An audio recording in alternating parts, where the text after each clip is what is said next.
नमस्कार साथियों, कैसे हैं आप सभी। आशा करते हैं आप सभी अच्छे होंगे। साथियों, आप सभी के सपोर्ट पर आज मैं फिर आपके लिए एक नई वीडियो लेके आया हूं। तो साथियों, आज मैं आपके लिए भारत की प्रमुख नदियों के बारे में बताऊंगा। ठीक है, भारत की जो प्रमुख नदियां हैं उनसे भी कई प्रकार के क्वेश्चन पूछ लिए जाते हैं। तो आइए शुरुआत करते हैं। नदियों से कितने प्रकार के क्वेश्चन पूछे जाते हैं, पहले उसके बारे में आपको थोड़ा बता दूं। तो नदियों के बारे में सबसे पहले आपसे पूछ लिया जाएगा कि जैसे गंगा नदी कहाँ से निकलती है, राज्य। ठीक है, इसके अलावा गंगा नदी किन किन राज्यों में बह रही है, दूसरा क्वेश्चन पूछ लिया जाता है। ठीक है, फिर इसके अलावा कुछ नदियां हमारे भारत से दूसरे देशों में पहुंच गई, उनका क्या नाम हो गया है। तो यह जो भारत की प्रमुख नदियां हैं साथियों, तो मैं आपको बताने की कोशिश करूंगा। ठीक है, तो आइए साथियों शुरुआत करते हैं। सबसे पहले मैं आपके लिए 3 अंतर्राष्ट्रीय नदियों के बारे में जानकारी दूंगा। अच्छा, अंतर्राष्ट्रीय नदियां कहते किन्हें हैं। तो साथियों, अंतर्राष्ट्रीय नदियां उन्हें कहते हैं जो कम से कम 3 देशों से होकर बहें। ठीक है, अगर कोई भी नदी 2 देश में बह रही है तो वो अंतर्राष्ट्रीय नहीं कहलाएगी। अंतर्राष्ट्रीय कब कहलाएगी, जब कम से कम 3 देशों में बहे। तो वो कौन सी अंतर्राष्ट्रीय नदियां हैं। तो साथियों, जैसा कि आप मानचित्र में देख पा रहे होंगे, यह जो 3 नदियां दिख रही हैं, तीनों अंतर्राष्ट्रीय नदियां हैं। यह कहाँ से निकलती हैं। तो साथियों, यह इधर पे कैलाश पर्वत लगा हुआ है तिब्बत में। ठीक है, तिब्बत में कैलाश पर्वत लगा हुआ है और इसी कैलाश पर्वत पर एक झील है जिसका नाम है मानसरोवर झील। क्या, कौन सी झील है साथियों उधर पे इतनी, मानसरोवर झील। तो मानसरोवर झील से पहली नदी निकलती है कौन सी साथियों, सिंधु। कौन सी निकलती है, सिंधु। तो यह सिंधु हमारे भारत में पहले किस राज्य में प्रवेश करती है, लद्दाख में।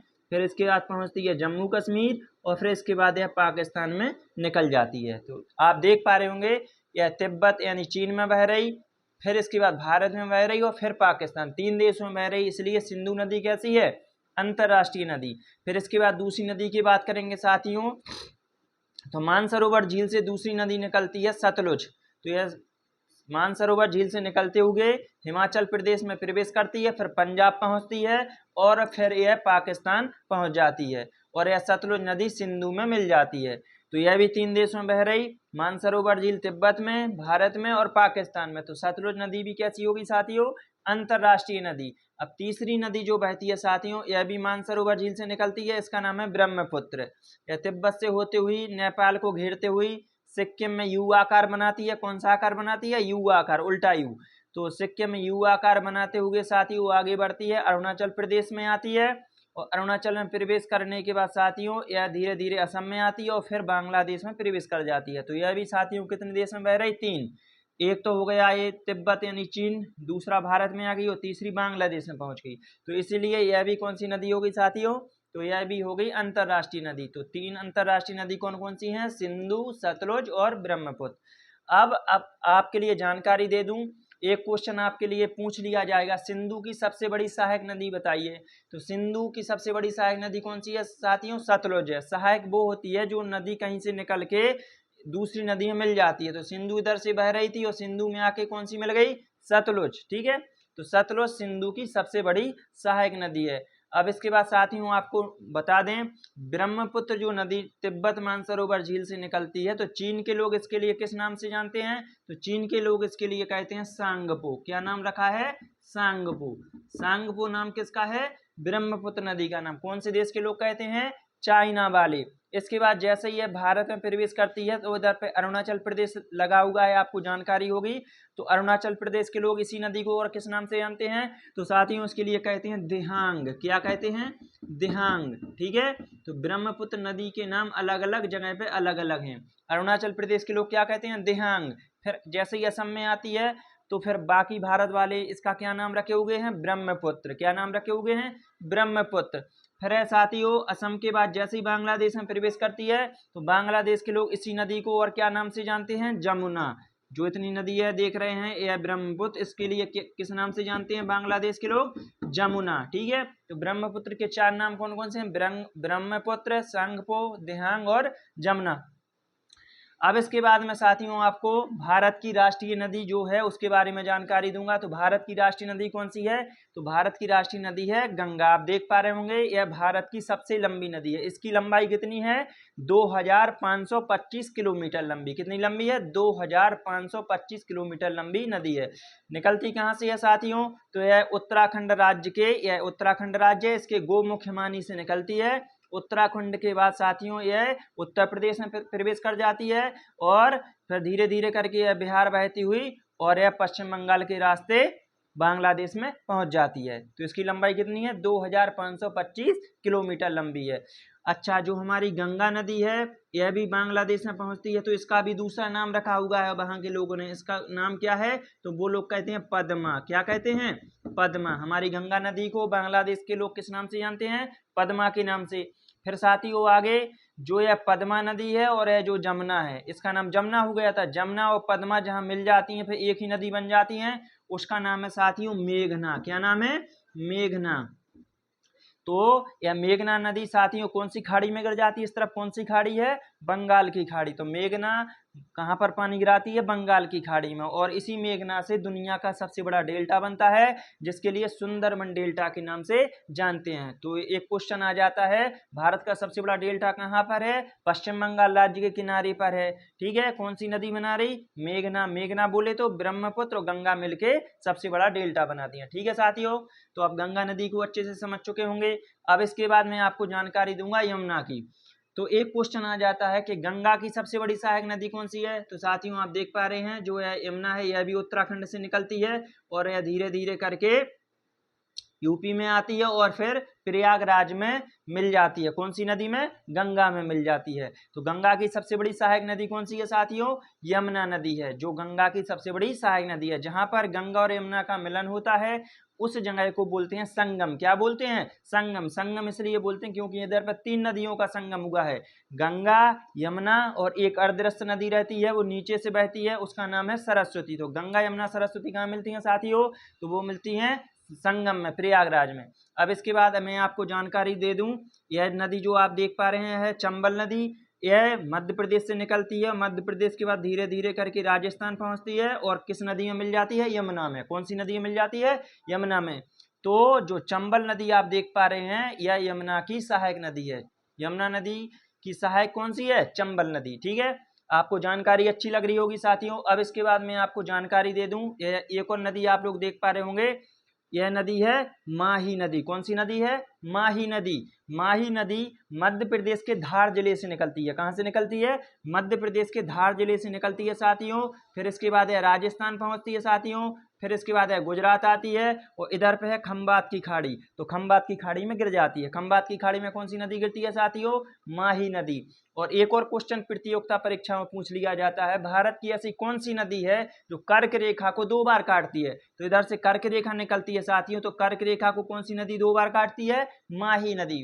भारत में केवल माही नदी ही ऐसी नदी है जो 2 बार कर्क रेखा को काटती है। और कौन सी खाड़ी में गिरती है साथियों? खंबात की खाड़ी में गिर जाती है।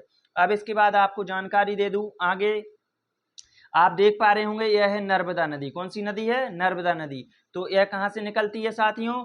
आपको पता होगा यह मैकाल पर्वत की श्रेणियों से, अमरकंटक की पहाड़ियों से निकलती है। जो मैकाल श्रेणियां हैं, इधर पे कुछ पर्वतमाला हैं जो छत्तीसगढ़ और मध्य प्रदेश बॉर्डर पर बनी हुई हैं। तो मैकाल श्रेणी में एक पर्वतमाला है जिसे अमरकंटक के नाम से जानते हैं। अमरकंटक नाम की पहाड़ी से कौन सी नदी निकलती है साथियों? नर्मदा।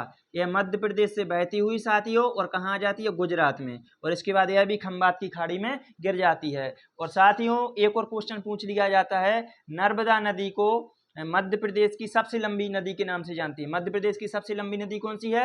नर्मदा। ठीक है, इसे एमपी की जीवनदायिनी रेखा कहते हैं, या फिर बोल सकते हैं कि एक लाइफ लाइन रेखा भी इसके लिए मानते हैं कि लाइफ लाइन वाली नदी कौन सी है। ठीक है, जीवनदायिनी नदी कौन सी है मध्य प्रदेश की साथियों? तो वो है नर्मदा नदी। ठीक है, इसके मध्य प्रदेश के कई शहर इस नदी के किनारे बसे हुए हैं। एक और एग्जाम में पूछ लिया जाता है, भारत की ऐसी कौन सी नदी है जो उल्टी बहती है? तो यह उल्टी बह रही, मतलब पूरब से पश्चिम की तरफ बह रही है। तो यह कौन सी है? नर्मदा नदी। ठीक है साथियों, और कौन सी खाड़ी में गिर रही? इधर पे अरब सागर की खाड़ी में।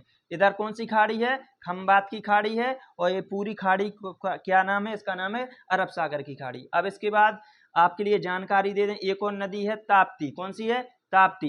तो जो है ताप्ती नदी आप देख पा रहे हैं साथियों, यह भी मध्य प्रदेश के बैतूल जिले के पास से निकलती है, और यह थोड़ा इधर पे महाराष्ट्र पे बॉर्डर बनाती है नदी, और फिर इसके बाद यह गुजरात में आ जाती है और अरब सागर की खाड़ी में गिर जाती है। ठीक है, आप देख पा रहे होंगे ताप्ती नदी मध्य प्रदेश के बैतूल जिले से निकलती है, और फिर इधर पे महाराष्ट्र पे बॉर्डर बनाती है, और फिर इसके बाद गुजरात आती है, और फिर अरब सागर की खाड़ी में गिर जाती है। ठीक है साथियों, तो इस प्रकार से आप लोग बारीकी से वीडियो को देखते जाना। वीडियो पसंद आए तो वीडियो को लाइक जरूर करना।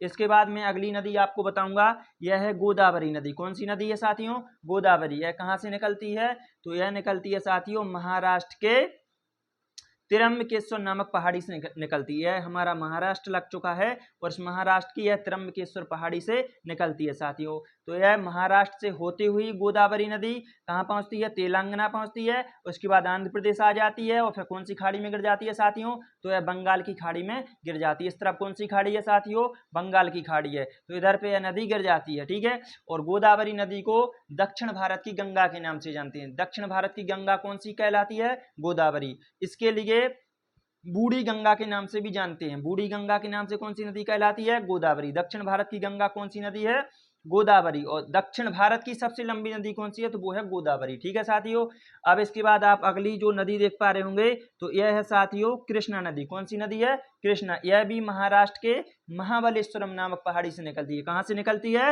यह महाराष्ट्र के महाबलेश्वरम नामक पहाड़ी से निकलती है। महाराष्ट्र होते हुए साथियों यह कर्नाटक पहुंचती है। कर्नाटक के बाद तेलंगाना आती है, तेलंगाना के बाद आंध्र प्रदेश आती है, और इसके बाद बंगाल की खाड़ी में गिर जाती है। ठीक है साथियों, यह कौन सी नदी है, कृष्णा नदी। इसका जो पानी है थोड़ा काले कलर का होता है। ठीक है, इसीलिए इसका नाम क्या पड़ा है, कृष्णा नदी। ठीक है, एक और क्वेश्चन पूछ लिया जाता है, भारत में ऐसी कौन सी नदी है जिसमें कभी कभार हीरे मिल जाते हैं, वो कौन सी नदी है साथियों, कृष्णा नदी है। अब इसके बाद एक और नदी आप देख पा रहे हो, यह है तुंगभद्रा। कौन सी नदी है, तुंगभद्रा। तो तुंगभद्रा जो नदी है साथियों, यह कर्नाटक से निकलती है, और कर्नाटक के बाद साथियों यह तेलंगाना में जाके कृष्णा नदी में मिल जाती है। तो कृष्णा नदी की कौन सी सहायक नदी है, कृष्णा नदी की सहायक नदी है साथियों तुंगभद्रा। कृष्णा नदी की सहायक नदी कौन सी है साथियों, तुंगभद्रा। इसके बाद आप और नीचे देख पा रहे होंगे, यह है पेरियार नदी। कौन सी नदी है, पेरियार। यह केरल से निकलती है, और अरब सागर की खाड़ी में जाकर गिर जाती है। जो पेरियार नदी आप देख पा रहे हैं, यह केरल राज्य से निकलती है, अरब सागर में गिर जाती है। एक और नदी देख पा रहे होंगे यहाँ पे, यह है भरतपूजा। तो भरतपूजा नाम की जो नदी है, यह भी केरल से निकलती है, और यह भी अरब सागर में गिर जाती है। तो आपको याद होना चाहिए, अरब सागर की खाड़ी में गिरने वाली कितनी नदी हैं, 5 नदी हैं। एक हो गई आपकी माही, एक नर्मदा, एक ताप्ती, एक पेरियार और एक भरतपूजा। बाकी ज्यादातर नदियां कौन सी खाड़ी में गिर गई साथियों, बंगाल की खाड़ी में। बंगाल की खाड़ी में क्यों गिर गई हैं, उसका एक रीजन है साथियों, जो है पश्चिमी तट है, तो यह पश्चिमी तट उठा हुआ है, और इधर पे पूर्वी तट में ढलान है। तो हमेशा नदियां किस तरफ बहती हैं, ढलान की तरफ। नदियां किस तरफ बहती हैं, ढलान की तरफ। तो ज्यादातर नदियां इसी कारण इधर पे बंगाल की खाड़ी में गिर रही हैं। अब इसके बाद मैं आपको जानकारी दे दूं, एक और नदी बची हुई है। यह कौन सी नदी है, महानदी। यह कहाँ से निकलती है, छत्तीसगढ़ से निकलती है। छत्तीसगढ़ के रास्ते होते हुए साथियों यह उड़ीसा आती है, और उड़ीसा के बाद यह कहाँ पर गिर जाती है, यह बंगाल की खाड़ी में गिर जाती है। ठीक है साथियों, तो आज मैंने आपके लिए भारत की मोस्ट नदियों के बारे में जानकारी दी है। अगर आप लोग ऐसी ही वीडियो चाहते हैं तो हमारी वीडियो के लिए लाइक करें, शेयर करें, और ज़्यादा से ज़्यादा लोगों के लिए शेयर करें। वीडियो देखने के लिए धन्यवाद।